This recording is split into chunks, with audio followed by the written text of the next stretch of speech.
अस्सलामु अलैकुम वरहमतुल्लाहि वबरकातुह। मोहतरम भाइयों, बुज़ुर्गों, दोस्तों, ये हमारा इस्लाही मुआशरा का 1328वां सबक है। मोहतरम दोस्तों, अहमदाबाद में आयशा की ख़ुदकुशी और उसके बाद औरंगाबाद का जो वाक़या सामने आया है, तो जहेज़, हुंडा और लड़के वालों को मलामत करने के जो मैसेजेस है सोशल मीडिया पे वायरल हो चुके हैं बग़ैर तहक़ीक़ के, क्योंकि हमारा जो मिजाज है, हमारा जो नेचर है वो यही है, बग़ैर तहक़ीक़ के किसी को भी जो है सूली पे चढ़ा दिया जाए अपने दिल के ठंडक के वास्ते में। सेम यही हमारे मुआशरे और हमारे समाज में आज हो रहा है। बग़ैर तहक़ीक़ के सिर्फ़ और सिर्फ लड़के वालों को मुरीद इल्ज़ाम ठहराया जा रहा है। हर लड़के वाले को, हालांकि देखो मैं आपको फिगर्स बताता हूँ, आप खुद गौर करो ना।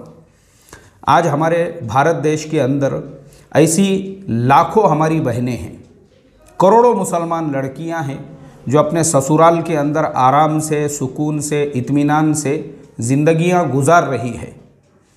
करोड़ों लड़कियां ऐसी हैं जिनके फरमाइश के ऊपर उनके शोहरों ने अपने रहने के घर चेंज कर दिए। क्यों?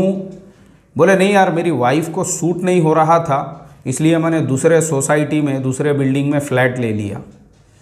कई ऐसे, लाखों आपको ऐसे मिलेंगे जिन्होंने घर का टाइल्स उखाड़ के दूसरा टाइल्स लगा दिए। अरे क्यों भाई, टाइल्स तो अच्छा था ना। नहीं यार, बोले वो अपने घरवाली को पसंद नहीं आ रहा था, उसको थोड़ा पैर वगैरह फिसल रहे थे, उखाड़ दिया, बोले मैंने दूसरा टाइल्स लगा रहा हूँ सिर्फ बीवी के वास्ते में। लाखों आपको ऐसे मिलेंगे, उन्होंने अपने किचन का डिज़ाइन चेंज कर दिए, उन्होंने अपने बेडरूम का डिज़ाइन चेंज कर दिए, उन्होंने अपने पूरे घर का नक्शा चेंज कर दिए, उन्होंने अपने रहने के लाइफ स्टाइल को तक चेंज कर दिए, सिर्फ़ और सिर्फ अपने बीवी के वास्ते।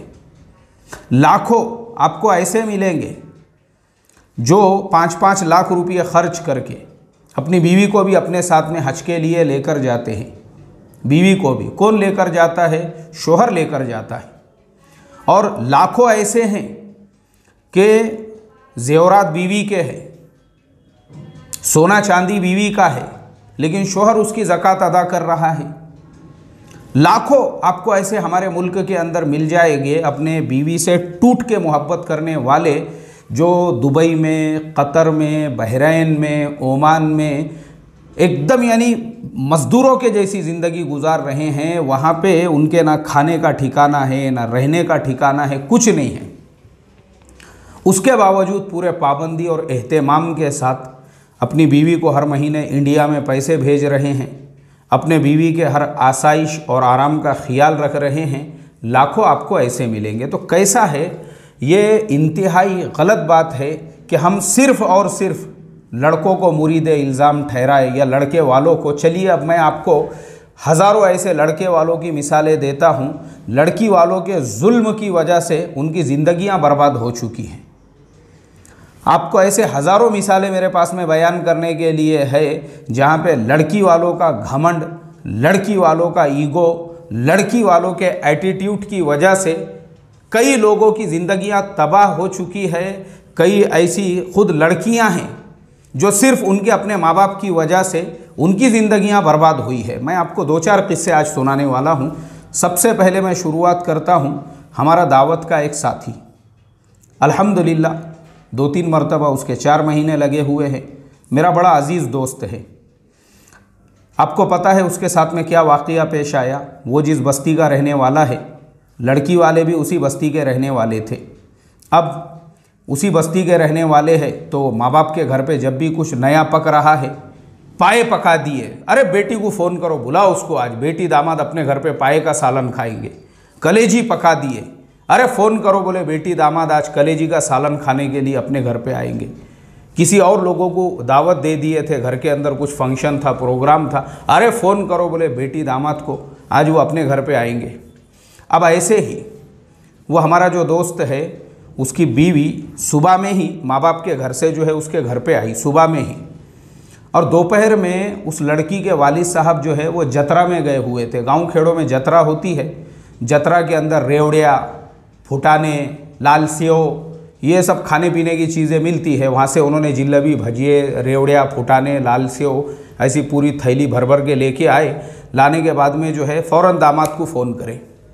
अरे बोले रफ़ीक मियाँ फ़ौरन बच्ची को भेज के दे दो, मैंने जतरा में से बहुत सारा खाने पीने का सामान लाया हुआ हूँ। अब वो जो रफ़ीक मियाँ थे, दामाद जो है, वो परेशान हो गए थे ससुरे की ये हरकतों से। तो उन्होंने ससुरे साहब को बोले देखो बुज़ुर्ग, बच्ची अब भी आई, अभी सुबह में ही हमारे घर पे आई है, 8 दिन से तुम्हारे घर पे थी, अब सुबह में ही आई है, रहने दो ना। बोले 2-3 दिन रहने दो उसको शोहर के घर पे भी, बाद में भी आप बुला सकते। होशियारी कर रहा क्या रे? बोले ज़्यादा 1.5 आना हो गया क्या तू? साले बोले तेरे को और तेरे पूरे ख़ानदान को उठा के डालूंगा ना अंदर, तो ज़मानत लेने वाला भी कोई नहीं रहेगा। ठहर, मैं आ रहा बोले गाड़ी लेके। बहुत बड़ा होशियार बन गया तू, तेरे को बताता बोले मैं क्या है। बोले एक फ़ोन में भाई बच्ची भेजने का तूने क्या ख़रीदा क्या रे? बोले उसको। उसके बाद में ससुरे साहब फ़ौरन अपने दामाद के घर पे पहुँचे, बेटी को फ़ौरन आवाज़ दी, चल रहे, बोले चल निकल इसके यहाँ से। इसको बताता बोले साला बहुत मस्ती में आया, बोले मेरे को जवाब दे रहा ज़बरदस्ती का। वो बेटी टूट कर अपने शोहर से मोहब्बत करती है और वो बेचारी जो है अपने शोहर के घर पे रहना चाहती है, लेकिन सिर्फ बाप का ईगो, क्योंकि इसको जतरा में से लाए हुए रेवड़िया फुटाने, जतरा में से लाई हुई लाल सेव, जतरा में से लाया हुआ चूड़ा, जतरा में से लाया हुआ सामान बेटी को खिलाने का था। अब इसका जो ईगो था, ईगो कि दामाद ने कैसे इनकार किया ज़बरदस्ती। वो बेचारा दावत का साथी, उसके ऊपर, उसके माँ बाप के ऊपर, उसके भाई के ऊपर, उसके पूरे ख़ानदान पानदान उगालदान, क्योंकि 498 के केस 99% झूठे होते हैं, जो सिर्फ हरासमेंट के लिए ख़ानदान के 5-6 डजन लोगों के नाम उसके अंदर डाल दिए जाते हैं, जिनसे कोई लेना नहीं है, जिनका वास्ता नहीं है, जो कभी गलती से उनके घर पे आते नहीं होंगे, वैसों के भी नाम उसके अंदर डाले जाते हैं। और वो बेचारा हमारा जो साथी था परेशान हो गया। वो आप मुझे बताइए ये जुल्म है या नहीं है? आप इसे जुल्म कहेंगे या नहीं? और ये जुल्म सिर्फ दामाद के ऊपर नहीं है। बाद में हालात जब साजगार हो गए तो हमारे वो साथी ने तो दूसरा निकाह करा। अरे तेरी बच्ची बर्बाद हो गई ना रे, तेरे ईगो के चक्कर में, तेरी आना के चक्कर में, तेरे मैं पने के चक्कर में तूने तेरे बच्ची की ज़िंदगी बर्बाद करा। तू है, तू जिम्मेदार। ये जितने बाप है ना, ये ऐसे बाप जिम्मेदार है अपने बेटियों की ज़िंदगियां बर्बाद करने के लिए। और मैं आपको बताता हूं, मेरे पास 2-4 वाक़यात है अभी आज के सबक के लिए। हमारा एक साथी, वो बेचारा जो है वो भी दावत का ही साथी है। अब उसकी अपनी ही बिरादरी के अंदर एक लड़की उसके अपने रिश्तेदारों में दूर से माशाअल्लाह जो है शादी की उम्र को पहुंच चुकी थी। अब हमारा जो साथी है ये बेचारा गरीब साथी, गरीब का मतलब क्या है कि उनके जैसा करोड़पति नहीं, मतलब इसके पास में ऑडी कार नहीं, इसके पास मर्सिडीज़ कार नहीं। कार तो इसके पास में भी है मारुति 800, ये भी छोटे से घर में रहता, लेकिन लड़की वाले जो थे थोड़ा सा एटीट्यूड बड़ा था उनका, हालांकि उसके सगे रिश्तेदार थे। अच्छा, सिर्फ रिश्तेदारी नहीं है, वो लड़का भी माशाल्लाह जिस मेहनत से जुड़ा हुआ है, लड़की वाले भी उसी मेहनत से जुड़े हुए हैं। लड़की के घर पे भी तालीम हो रही है, लड़के के घर पे भी तालीम हो रही है, लड़के की माँ भी तालीम करती है, लड़की की माँ भी तालीम करती है, लड़की का बाप भी 4 महीने जाता है, लड़का खुद भी इतना नेक, इतने तकवे वाला। अभी मेरी कनाडा के अंदर उसी गांव के एक साहब से मेरी बातचीत हो रही थी, तो हमारे उस दोस्त का तस्करा निकला। तो मैंने हमारे वो कनाडा में जिससे बात हो रही थी, मैंने बोला भाई चलता फिरता अगर तुमको वली देखना है तो आप हमारे वो दोस्त को देख लो, क्योंकि मैं गारंटी लेता हूँ उसके तकवे की, उसके परहेजगारी की, उसके लिल्लाहियत की, सालों से जानता हूँ मैं, बोला मैं उसको। लेकिन सब कुछ होने के बावजूद सिर्फ इतना था कि उसका कारोबार छोटा था। लड़की वालों ने बोले अपन तो होलसेल व्यापारी है, बोले फिर देने का नहीं, बोले उसको लड़की अपनी। सिर्फ और सिर्फ इसी घमंड में और अकड़ में और ईगो में उन्होंने दीनदारी नहीं देखे। देखो मैं एकदम साफ लफ्ज़ों में बोलने वाला इंसान हूँ कि हमारे भारत में आप कितनी भी ज़ाहिरी वज़ाक़ता को बना लो, लेकिन दिल में वो जो दुनियादारी की खबासत भरी हुई है ना, खबासत, वही पैसे को, माल को देखने वाली के लड़के वाले अपने से कितने बड़े हैं और लड़की वाले अपने से कितने बड़े हैं, निकलेंगी नहीं वो। एक बात याद रखो, वो उसी के दिल में से निकल सकती है जिसको अल्लाह ताला ने जो है कबूल कर लिया, वरना तो ज़ाहिरी वज़ाक़ता, ज़ाहिरी रुमाल भी पीछे इंतज़ार कर रहा है, ज़ाहिरी वज़ाक़ता सुधर जाएंगी, लेकिन अंदर जो दुनिया भरी हुई है। सेम मेरे दोस्त के साथ में वैसा ही हुआ, नहीं दिए उन्होंने लड़की उसको, सिर्फ इस वजह से तकवे वाला है, दीनदार है, माशाअल्लाह अल्लाह के रास्ते में कुर्बानियाँ देता है, मुजाहिदे करता है, सारी बातें मंजूर है, लेकिन चिल्लर व्यापारी है, अपने जैसा होलसेलर नहीं है, छोटा कारोबार है उसका। अरे हलाल रोज़ी कमा रहा है, तेरे बेटी को भूखा तो नहीं रहने देगा। लेकिन ये सोचा नहीं लड़की वाले ने, नहीं बड़े ख़ानदान में देंगे, अपना होलसेल है ना तो फैक्ट्री के ओनर के घर में अपनी बेटी देंगे, रास्ता इंतज़ार करो बोले। अब उसके बाद में मेरे मोहतरम दोस्तों, मेरे उसी साथी का निकाह हो गया। अब उसकी जो बेटी है कुछ सालों के बाद में उसकी शादी की उम्र हो जाएगी, लेकिन जिस लड़की वाले ने घमंड में और अकड़ में इनकार किया था, उसकी बेटी का आज भी निकाह नहीं हुआ। उसने अपने बेटी को अचार का मसाला लगा के घर में मटके के अंदर रखा हुआ है पकने के वास्ते में। पाल बाबा पाल, संभाल उसको अपने घर में, अपने घमंड, अपने अकड़, अपने ईगो को लेकर कि नहीं पैसे में अपने बराबर नहीं है, भले तकवे में अपने बराबर है, कोई मसला नहीं। अपने को तकवा नहीं देखने का, अपने को पैसा देखने का है, मनी भाई, अपने को तो माल देखने का है, दौलत देखने का है। अल्लाह हिफाजत फरमाए। तीसरा वाक़िया, बम्बई के अंदर एक बेचारा हमारा मस्जिद वार जमात का ही साथी है, और वो अक्सर जो है बातचीत करते रहता, मेरे से मसाइल वगैरह पूछते रहता। एक दिन उसने मेरे से कहा, बोले मौलाना यार मेरे निकाह के लिए दुआ करो ना। मैं बोला भाई बोलो क्या क्या दुआ करना है। बोले अल्लाह निकाह में आसानी फरमाए। मैं बोला क्यों नहीं हो रहा है निकाह यार, कोई गरीब की बेटी देखो। बोले मौलाना बेटी गरीब की देखा, बोले मैंने, प्रॉब्लम क्या आ रहा है, लड़की के माँ को मैं पसंद हूँ, उसके बाप को मैं पसंद हूँ, लड़की को मैं पसंद हूँ, मुझे लड़की पसंद है, मेरे माँ बाप को भी लड़की पसंद है। फिर देखो लड़की का जो चचा है ना वो क्या बोलता है, देखो बोले वो बिरादरी तो अपनी ही है, लेकिन वो एक ही बिरादरी में दो खांचे फूटे हुए हैं, ए और बी। ए बी रहते ना बिरादरियों में, बहुत सारे बिरादरियों में भी ए बी सी डी रहते उसके अंदर। बोले वो बी ग्रुप का है, मतलब बी बिरादरी अपनी है, कोई मसला नहीं है उसमें, लेकिन यार वो बी का है, बोले वो इस वजह से अपने को उसको नहीं देने का। बोले मौलाना हालांकि अल्हम्दुलिल्लाह वो लोग भी दीनदार, मैं भी दीनदार हूँ, लेकिन सिर्फ हम बी बिरादरी में आते हैं, इस वजह से नहीं दे रहे हैं। बोले मुझे चलो मुझे आप बताओ, वो चचा मर जाएगा कल, मैं गारंटीड बोलता हूँ, कब्र में जाएगा, सड़ जाएगा, गल जाएगा, और वो लड़की की उम्र 30, 35, 40 साल हो गई, उसका निकाह नहीं होगा, उसके लिए ज़िम्मेदार कौन रहेगा? वही चचा रहेगा, बीच में मुंह मारने वाला। चलिए अब मैं आपको और एक वाक़या सुनाता हूँ।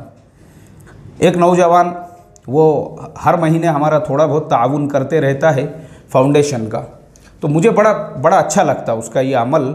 तो एक मरतबा जो है उसने पैसे जो है ये किया फाउंडेशन के अकाउंट में ट्रांसफ़र, और मुझे फ़ोन किया इत्तला देने के लिए। तो मैंने उसको बड़ी दुआएं दिया। मैं बोला अल्लाह ताला तेरी जवानी में बरकत अता फ़रमाए, अल्लाह ताला तुझे नेक साले औलाद अता फ़रमाए, अल्लाह ताला जो है तुझे आखिरी सांस तक दीन की मेहनत के लिए कबूल फ़रमाए। वो बहुत हंसने लगा। फिर उसके बाद उसने बोला मौलाना यार, बोले मेरा निकाह नहीं हुआ। मैं बोला क्यों नहीं हुआ? बोले मेरा निकाह इसलिए नहीं हुआ कि 3 साल से मेरा मसला जो है ना वो पेंडिंग में है। अच्छा क्या पेंडिंग में है? बोले मैंने लड़की वालों के घर पे रिश्ता भेजा हुआ हूँ, और बार बार मेरी वालिदा, लड़की की वालिदा को टच भी करते रहती है। मसला ऐसा है ना, बोले मौलाना कि लड़की के माँ को मैं पसंद हूँ, बाप को मैं पसंद हूँ, लड़की को पसंद हूँ, मुझे भी लड़की पसंद है, मेरी माँ बाप को भी लड़की पसंद है, लेकिन लड़की का जो नाना है, हम दोनों एक ही मस्जिद में नमाज़ पढ़ते, एक ही सफ़ में खड़े रहते, उसके बावजूद वो नाना को इस बात पे एतराज़ है कि मेरे दादा वो उस इलाके के नहीं हैं, वो किसी और स्टेट से हिजरत करके वहाँ पे पहुँचे थे मेरे दादा। जबकि बोले मेरा बाप भी वहीं पैदा हुआ, मैं भी वहीं पे पैदा हुआ है, ये हमारी तीसरी पीढ़ी वहाँ पे चल रही है, लेकिन नाना को आज भी एतराज़ इस बात का है कि मेरे दादा हिजरत करके फ़ुलानी जगह से वहाँ पे पहुँचे थे। मोहतरम दोस्तों, ये बहुत बड़ा मसला है, ये हमारे कौम का, हमारे समाज का। और ये ऐसे जितने भी दादा, नाना, चचा, मामू, खालू, फूफा बीच में मुंह मार के अपने भतीजी, भांजी, पोतरी, नवासी की ज़िंदगी बर्बाद कर देते हैं। वो नवासिया पोतरियाँ जो है ना घरों के अंदर एड़ियाँ रगड़ती रहती है, ये चले जाते हैं कब्रों के अंदर। ये मैं नहीं बोल रहा हूँ, ये हमारे सिलेबस में है, जो हम हमारे बच्चों को दूल्हा दुल्हन कोर्स में पढ़ाते हैं। हज़रत थानवी रहमतुल्लाह अलैह की किताब में लिखा हुआ है ये जुमला। ऐसा ही मेरे मोहतरम दोस्तों, ये बोलना सिर्फ कि गलती लड़के वालों की है, और लड़के वाले लालची है, और लड़के वालों को जहेज़ चाहिए, और लड़के वालों को हुंडा चाहिए, ये बात जो है ना किसी हद तक सही है, लेकिन 100% सही नहीं है, बल्कि ये भी सही है कि लड़की वाले उनको भी लड़का ऐसा चाहिए, जो लड़का उसको बहन नहीं होना चाहिए, वो लड़का सिंगल होना चाहिए, अपने मसलक का होना चाहिए। मसलक तो बोलना भूल गया मैं, इतना बड़ा मसला है इंडिया में, ये मसलक, ये बिरादरी, ये ख़ानदान पानदान उगालदान का हम सोच भी नहीं सकते हैं। कितनी लड़कियां अपने घरों पे सिर्फ इसलिए सिसक रही है, उनके बाप को इसलिए लड़के को देना नहीं है, अपने मसलक का नहीं है, बोले अपने को प्योर 100% 24 कैरेट अपने मसलक का चाहिए बस। मुझे हैरत होती है इस बात के ऊपर, जब लोग मसलक की, इलाकाइयत की बात करते हैं, तो मैं ये सोचता हूँ वही लड़की अगर किसी दूसरे समाज के या दूसरे मज़हब के लड़के के साथ में घर छोड़ के भाग गए, क्या करते? मसलक का पकड़ के बैठते गए, फिर उस टाइम पे झूला झूलते उसको। अपनी इलाकाइयत को ऐसा पकड़ो और उसको ऐसा झूला झूलो और उसको लेके जाओ कब्र में पकड़ के, और नसीहत और वसीयत करना साथ में कि मेरी इलाकाइयत, मेरा मसलक और मेरी बिरादरी, ये तीनों को भी एक पोटले में बांध के मेरे साथ कब्र में भी दफन किया जाए। अल्लाह हिफाजत फरमाए। हम प्रैक्टिकल काम करते हैं उन लड़कियों के केसेस में जो दूसरों से निकाह कर रही है। डेली के केसेस है, डेली के, और इतनी ख़तरनाक होती है वो लड़कियां, जिनके दिमाग में घुसे हुआ है वो साफ़ तौर पे ना माँ बाप को गिनती है, ना हमारे जैसे समझाने वालों को। अपना अपना काम करो। बोले भाई सब समझता हमको, इंडियन कॉन्स्टिट्यूशन ने 18 साल के बाद लड़का लड़की को पूरा फ्रीडम दिया है, जिससे निकाह करने का कर सकते। कौन है रे बोले तुम हमको समझाने वाले? माँ बाप को भी एकदम बीच में बोलना ही नहीं, तुम्हारी जिम्मेदारी थी, तुमने हमको 18 साल का कर दिए, अब तुम्हारे हाथ में हमारी लाइफ नहीं रही, हम ले सकते हमारा फ़ैसला। समझता हमको भी, हमने भी किताबें पढ़ ली है 2-4 कॉन्स्टिट्यूशन की, कायदे कानून की। ये हाल है आज के ज़माने के लड़कियों का। तो मुझे बताओ वो लड़कियां जो शरीफ है, शरीफ मतलब कैसी?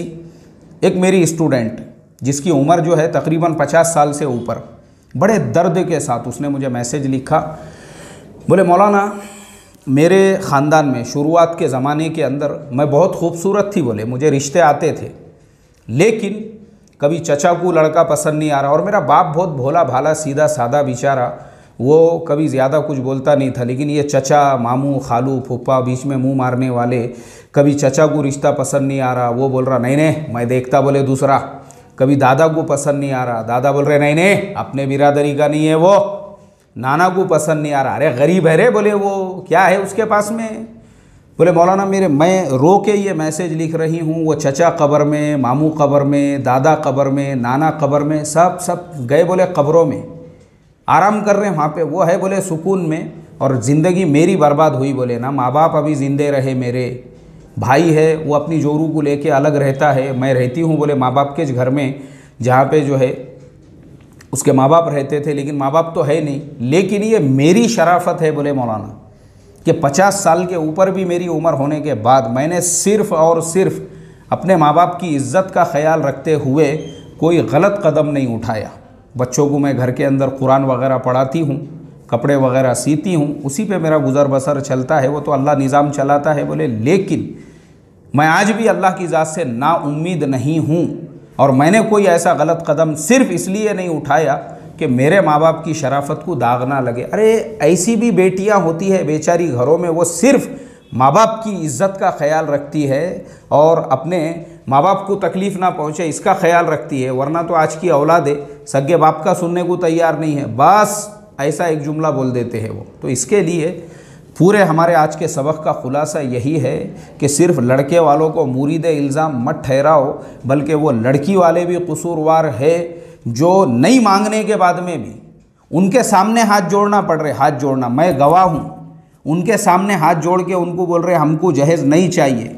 क्यों नहीं चाहिए तुमको? हमको देने का है ना। हमारे बिरादरी के लोग क्या बोलेंगे? उनके हाथ जोड़ के बोल रहे हमको हॉल में निकाह नहीं कराना है। भाई क्यों नहीं कराना है? महल्ले में हमको क्या बदनामी करा के लेने का है? महल्ले वाले बोलेंगे ये क्या भिखारी हो गया क्या, बेटी की शादी मस्जिद में करके दे दिया खामोशी में? नहीं, शिवरकर गार्डन से नीचे उतरने वाला नहीं बोले मैं।